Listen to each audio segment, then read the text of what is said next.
guys, what do you think they are? Well, if you notice, that seems to go into a bunch of trees there. Yeah. And one thing that I've learned through the Native Americans, from them, from understanding the petroglyphs and things, that some of these deers that we find out there actually represent sacred trees. The antlers are supposed to represent the branches.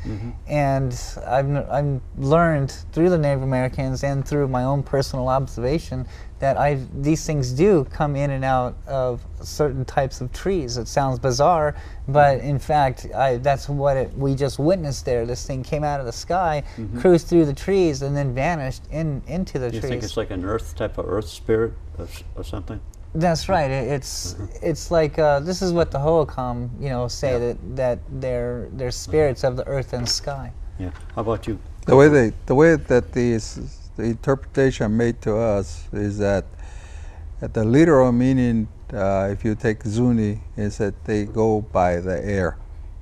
They go by the air, which means that they can go in and out of trees. They can go in and out of mountains, and by just like going into the air.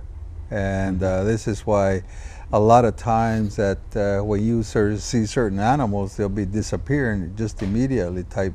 So what they're doing is that if it was a UFO, you'll be there and all of a sudden you'll just phase out, and then before you know it, you'll be on the other side of the mountain or right through the trees. So that's basically what they do. But they also represent animals in that place, and that's why they call them the raw people. They're actually termed as the raw people because they can go through any dimension. Wow. Yeah, this is true too. That some of the petroglyphs, they actually do show a type of creature, and sometimes they look like a dog, or sometimes they look like a deer, and then we actually see these spirits in the sky. And these are the same things that fly in and out of and through rock formations that come out of the earth and go right back into it. And they represent some animals, like what Clifford was talking about. Fascinating. I want to say just one thing. The last time, or second to the last time I was visiting you, our friend Elizabeth was in the car with us. She took her camera, just stuck it out the car window, and clicked it. It was a UFO right over us. So I just thought that was so cool. That is pretty neat. Sometimes they're like geckos. They might be there, but we just can't see them because they're like either camouflaged or in their state of mind. But they're there. It's just we're not able to see them. Okay, we have one more clip. A minute ago I was saying some come from the earth, some come from above and come down into the earth, like that one did. And others come out of the earth and go up. And so in the next clip, this one is doing just the opposite. So if we're ready, let's go ahead and roll that last clip, please.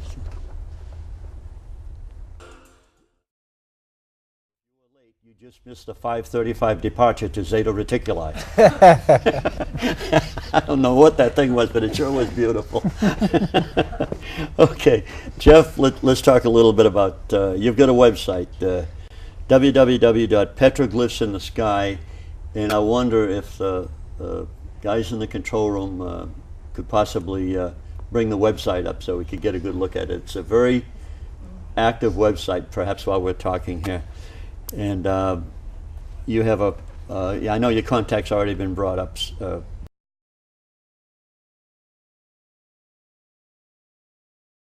That website up, please. Are they? We had it up. Oh, I didn't see it. Leave it up a little longer so people can get a good look at it. And there are so many things happening on that website, and there's a lot of things down below. They can scroll down. A lot of YouTubes, a lot of these sightings, a lot of other new sightings. So anybody can go there. They can see more than they've seen on the show tonight. That's right. That orb that we saw before the show, my girlfriend Diana got very good photographs of these things.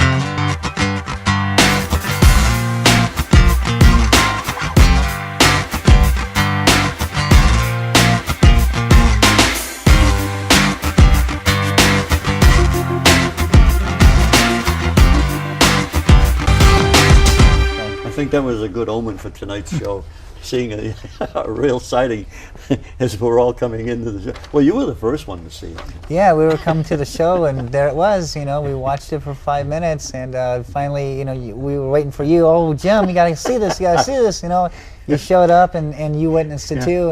And I wasn't surprised because in the last year and a half, I'd seen that same thing about 6 times, but on the east side of town over where I live. But that's right. It was so nice to see it here. Yeah, it was great. It was wonderful. Much everybody else did. It was pretty amazing. So you're available for tours. You got the nice website. People can go there. They can click on these things and view lots more than what they've seen here so far. We can only do so much in less than an hour. Oh yeah, there's at least 5 years of research on there. So That's anywhere amazing. from UFO sightings to. All right.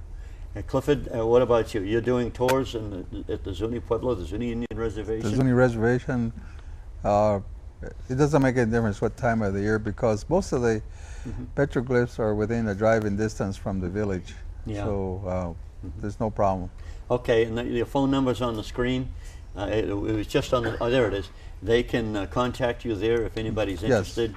And I'll tell you one thing, I've spent a lot of time with Clifford. He's very thorough. It's like a history lesson when you go up there and you see Clifford and you go on a tour with him. There is so much interesting Native American history there, things that you won't find in the academia, in the schools, in the textbooks. Very interesting. Guys, I am so thrilled, and Clifford, thank you so much for making the long drive down here. I really appreciate it. I'm glad to be here. And it's good, and it's the first time that you two guys, because you're both connected, it's the first time we've been able to get you two together, and I can see a good future with you two, perhaps, Okay. It'll be interesting. Well, thank you. Thank you. And thank you too. for inviting me. Thank you, Jim. Oh, thanks for coming. Five and a half hour drive. And also, I want to mention something else too while we have a moment. Which one? To you, number 3, Tom? Okay, go ahead and switch to camera 3 so we can see the book. We're on camera 2. Can we? There we are. Okay. This is Kathy Star Eagle and Tom Morello's book called Mesa. I have read it. There's a lot of information that was predicted and has came true in this book, and there's a lot more stuff that has yet unfolded in our future. That's why I suggest you get your hands on this book and read it. It's a fascinating book. They can get this on your website, azaliens.com. azaliens.com, not con. Okay, so it really is good. It's a riveting book. You get into it, and it's really hard to put this one down, folks. So, and there it is. So I suggest you try it. And I hear the music, so I know we're getting very close. And how about future plans for you, quickly, Jeff? Well, I want to do a show here, and That's right. I'll be showing UFOs, not only my UFOs, but the petroglyphs and other UFOs. You're going to crank up your own TV show right here in the studio. That's So right. stay tuned, folks. And these volunteers, too. So get off your duff and do something.